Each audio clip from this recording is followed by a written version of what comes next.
అబ్బా అమ్మా కొట్టకు అమ్మా. భార్గవి, లే తల్లి.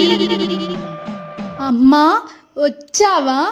నీ విగ్రహానికి పూజలు చేస్తున్న ఈ మగవాళ్ళే మమ్మల్ని గొడ్డులను బాదినట్టు బాదుతున్నారమ్మా. ఏంటంటే చిన్న పిల్లలు కూడా వదలకుండా ఇలా రేపులు చేసి చంపేస్తారమ్మా. నీకో న్యాయం మాకో న్యాయమా? లేదమ్మా, నన్ను శక్తిగా చూస్తారు. అదే శక్తి ప్రతి స్త్రీలోనూ ఉన్నది అన్న నిజాన్ని మర్చిపోతారు. నన్ను భయం భక్తితో పూజిస్తారు, ఎందుకంటే నన్ను శక్తిగా చూస్తారు కాబట్టి. గుర్తుపెట్టుకోండి, ప్రతి స్త్రీలోనూ నా జ్యోతి ఉంటుంది. ఆమెను అవమానించే ఏ ఒక్కడిని వదిలిపెట్టను. నరికేయమ్మ ఒక్కొక్కడిని. నీ బిడ్డ మీద చెయ్యేసిన ఏ ఒక్కడు మిగలకూడదు.